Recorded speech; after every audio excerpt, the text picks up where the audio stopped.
अरे दुर्गेश भाई, बहुत बारिश हो रही है। ऐसे में काम पर कैसे जाया जाए? अरे बारिश तो हो ही रही है, अब कर भी क्या सकते हैं। थोड़ी सी मंदी होगी तो चलेंगे। ठीक है।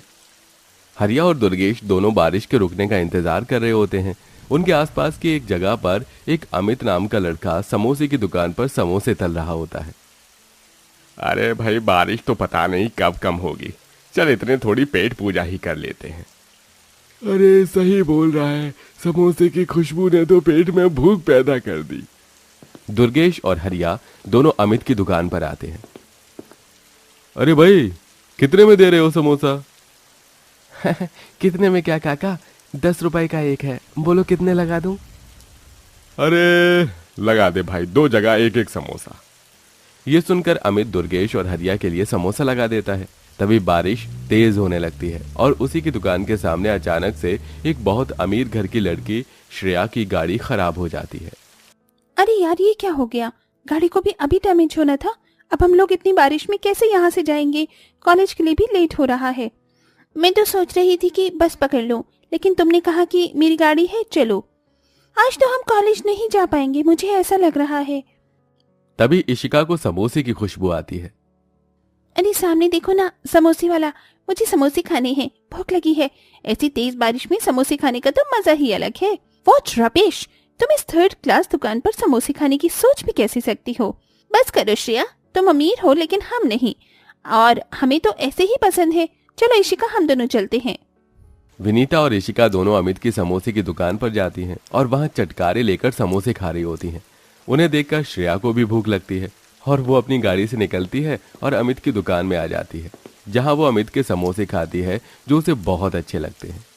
ये समोसे तो बहुत स्वादिष्ट हैं, मजा ही आ गया। मुझे माफ करना, मुझे तुम दोनों को ऐसे नहीं बोलना चाहिए था। इतना कहकर श्रेया अमित को 500 का नोट देती है। ये लो पैसे, छुट्टी तुम रख लेना। अरे रुकिए मैडम, आप तीनों ने एक एक समोसा खाया है जिसके मात्र 30 रुपए हुए हैं, और उसके चलते मैं आपसे ये 500 रुपए नहीं ले सकता। हाँ, आप एक काम कीजिए, मुझे 30 रुपए खुले दे दीजिए। अरे मेरे पास खुले पैसे नहीं हैं, तुम इन्हें रख सकती हो। मेरा ज़मीर इस बात के लिए मुझे इजाज़त नहीं देता। मैं अपनी मेहनत का कमाता हूँ, बिना मेहनत के पैसे मैं नहीं रख सकता। अमित इतना कहने के बाद दूसरी दुकान से पैसे खुले करवा कर श्रेया को दे देता है। यह बात अमित की उसे बहुत अच्छी लगती है।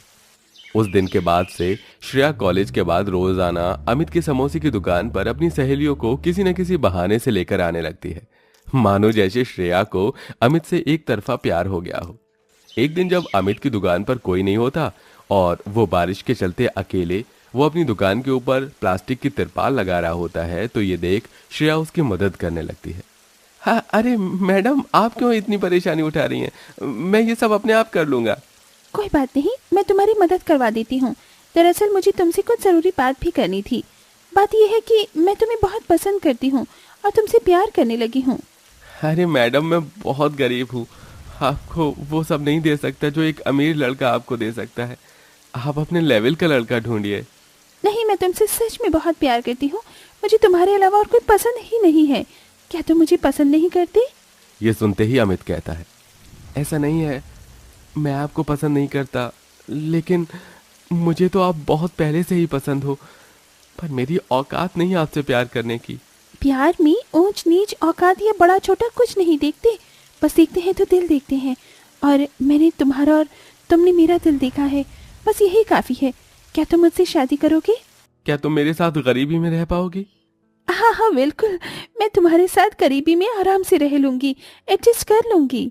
अमित और श्रेया एक दूसरे से मंदिर में शादी कर लेते हैं और शादी के बाद श्रेया के घर जाते हैं, जहां पर श्रेया के माता पिता उनके रिश्ते को स्वीकार नहीं करते।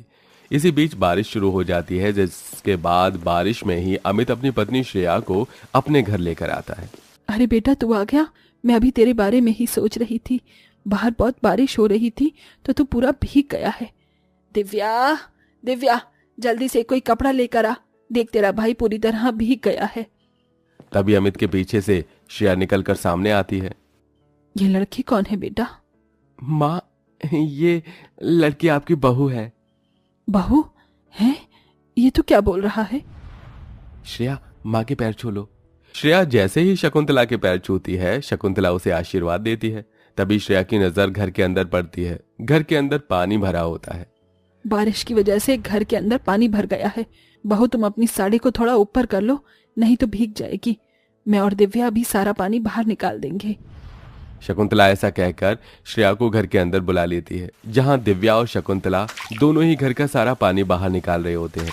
उन्हें देखकर श्रेया भी एक बर्तन उठा लेती है और उसमें पानी भरकर बाहर की तरफ फेंकने लगती है। अरे भाभी, अभी तो आप आई ही हो और आते ही काम में लग गई। अरे मैं इस घर की बहू हूँ और आप दोनों मेरे सामने काम कर रहे हो, मुझे भी आपकी मदद करवानी चाहिए। श्रेया का ये बर्ताव देखकर अमित बहुत खुश होता है। अमित अपनी माँ को अकेले में ले जाकर श्रेया के बारे में बताता है। माँ, श्रेया बहुत अमीर परिवार से है। हम दोनों एक दूसरे से बहुत प्यार करते थे, इसलिए हमने शादी कर ली। देखो, अपने माता पिता की इकलौती औलाद आज हमारे घर में कैसे दिन देख रही है। इसी को प्यार कहते हैं बेटा। कोई बात नहीं, धीरे धीरे बहू को आदत पड़ जाएगी। श्रेया भले ही बहुत अमीर परिवार से थी, पर उसका बर्ताव बहुत अच्छा था। उसके बर्ताव में घर में हर कोई खुश था। एक दिन बहुत जोरों से बारिश होने लगती है। घर की छत से पानी टपकने लगता है। अरे ये क्या, घर की छत से पानी टपक रहा है। मैं यहाँ पानी को रोकने के लिए बर्तन लगा देती हूँ। श्रेया टपकती छत में हर जगह बर्तन लगा देती है। उस वक्त उसके अमीर माता पिता उससे मिलने उसके गरीब ससुराल आते हैं। जब वो श्रेया की हालत देखते हैं तो उन्हें बहुत गुस्सा आता है और वो अपनी बेटी के ससुराल वालों से कहते हैं, इस गरीब खाने में तुम कैसे रह रही हो? इन लोगों ने तुम्हें इस कदर इस तरह घर में रखा हुआ है। बेटी, मैं तुम्हें अभी भी कहता हूँ, तुम मेरे साथ चलो। इन लोगों के साथ रहने की जरूरत नहीं है। इस गरीबी में तो तुम मर जाओगी। जिनके खुद के खाने पीने का रहने का आता पता नहीं है, वो तुम्हें क्या सुख देंगे? बस करो पिताजी, ऐसा कहकर मेरे ससुराल वालों की बेइज्जती मत करो। मैं यहाँ बहुत खुश हूँ, मुझे यहाँ कोई परेशानी नहीं है। सब मेरा बहुत अच्छे से ख्याल रखते हैं। हाँ हाँ, दिख रहा है, वो तो तुम्हारी हालत से ही दिख रहा है। देखो, तुम्हारे पिता और मेरी तुम इकलौती औलाद हो और मैं नहीं चाहती कि मेरी इकलौती औलाद को इतनी परेशानी देखनी पड़े। माँ, यहाँ माँ जी और बाबूजी और साथ में मेरी ननद मेरा बहुत ख्याल रखती हैं। बस अभी अमित जी का थोड़ा काम ठीक नहीं चल रहा। जैसे ही वो ठीक से चलने लगेगा, हम अपने घर को पक्का बनवा लेंगे और सारी परेशानी ठीक हो जाएगी। श्रेया को अपने ससुराल वालों के पक्ष में बोलते हुए देख महेश और उर्मिला को गुस्सा आता है और वो वहां एक मिनट भी नहीं रुकते और चले जाते हैं। ये देख श्रेया को बुरा लगता है, लेकिन वो अपने पति और ससुराल वालों का साथ नहीं छोड़ती। वो बारिश में अपने पति के साथ मिलकर उसकी समोसे की दुकान पर भी उसकी मदद करवाती है।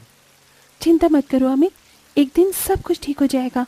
भगवान पर भरोसा रखो। ऐसे कुछ वक्त बीत जाता है। कभी बारिश होती है तो उनके घर में पानी भर जाता है, कभी आंधी तूफान चलते हैं तो उनकी छत उड़ जाती है।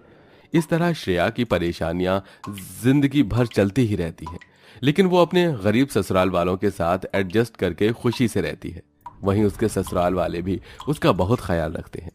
एक दिन महेश अपनी बेटी को अमित के साथ समोसे की दुकान पर काम करते हुए देख लेता है, जहां महेश अपनी बेटी को इतनी मेहनत करते हुए देख अपनी आंखों में आंसू भर के ले आता है। मैंने सोचा भी नहीं था कि मेरी बेटी इतनी बड़ी हो गई है कि किसी का इतना साथ दे सकती है। आज तुमने एक घमंडी बाप को पिघला ही दिया। मुझे माफ करना बेटी, मुझे तुम्हें इतना कुछ नहीं कहना चाहिए था तुम्हारे ससुराल वालों को। कोई बात नहीं पिताजी, आप यहाँ बैठिए, मैं आपको अपने हाथों के समोसे खिलाती हूँ। श्रेया अपने पिता को अपने हाथों के बने समोसे खिलाती है। महेश को उसके हाथों के समोसे बहुत स्वादिष्ट लगते हैं, जिसके चलते वो अपनी बेटी और दामाद का एक रेस्टोरेंट खुलवाने के लिए कहते हैं। वो अपने पैसों से उन्हें एक अच्छा रेस्टोरेंट खुलाकर देता है, जिसमें श्रेया और अमित समोसे के साथ और भी कई तरह की वैरायटीज बनाकर लोगों को खिलाते हैं। देखते ही देखते उनका रेस्टोरेंट अच्छा खासा चलने लगता है और धीरे धीरे उनकी परेशानी खत्म होने लगती है। अब उन्हें बारिश में परेशान होने की जरूरत नहीं पड़ती। वहीं पैसे कमाकर वो अपनी सभी परेशानियों को खत्म कर लेते हैं और खुशी खुशी रहने लगते हैं।